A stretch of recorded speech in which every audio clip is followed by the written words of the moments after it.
Hi, I'm Jen Perry. I'm the Nutrition Development Coordinator at the Open Door, and today I'm making Marlboro pie. You may not have heard of Marlboro pie before. It's something a little different. It's a combination of a custard with applesauce, and it has a really nice creaminess. Think of like a pumpkin pie, but with an apple flavor. So we're going to start with 2 apples, and I have a Mac apple and a Cortland apple. And you want to use any softer apple that will break down while it's cooking. So I'm going to start by peeling them.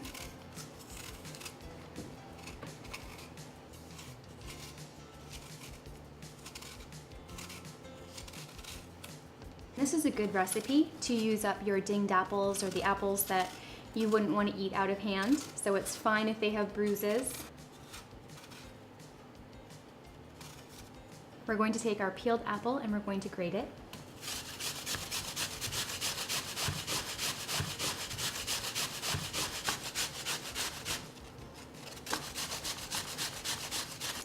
For this recipe, I'm going to use half fresh apple and I'm going to use half applesauce. So I need 1 cup of fresh grated apples. I'm going to lightly cook them. I have some water here that I'm going to add. Just a little to keep them from sticking. The apples are done. They look like coarse applesauce. So now I'm going to start mixing together the rest of our ingredients.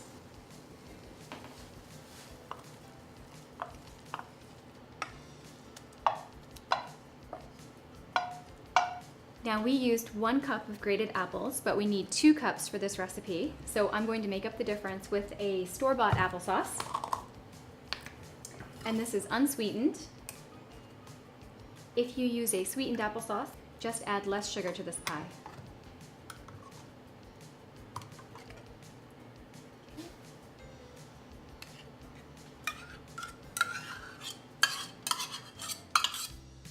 Our other ingredients are 4 eggs. I read somewhere that if you crack an egg on a flat surface, you're less likely to get little shells. I don't know if it's true, but that's what I do. I'm going to beat the eggs.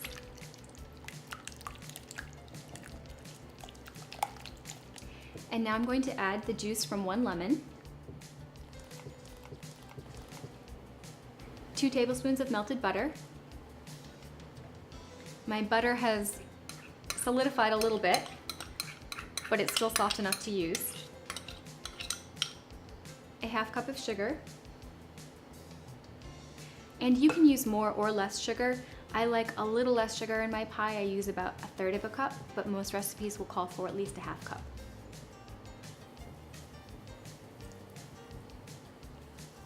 ½ cup of cream.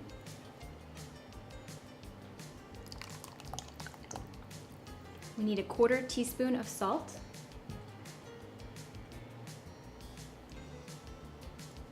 And 1/4 teaspoon of nutmeg.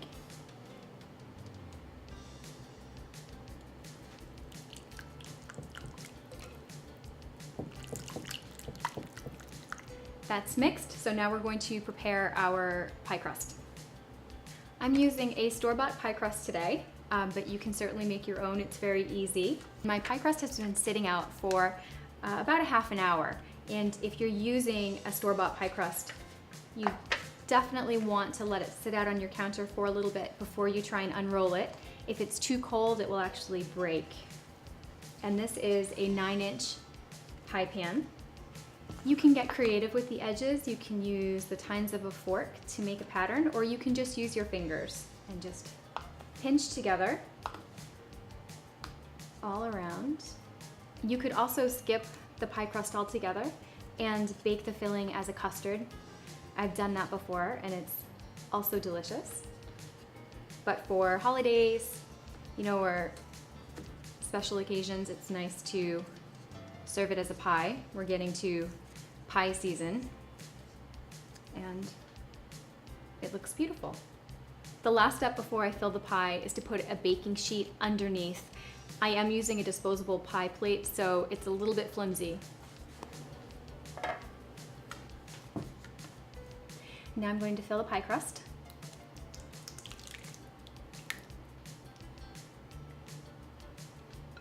This pie is going to bake for about an hour in a 350-degree oven.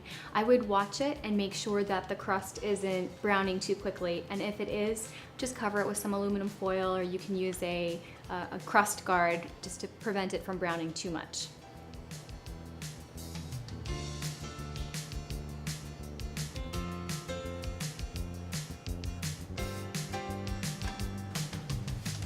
The pie is done. It looks beautiful.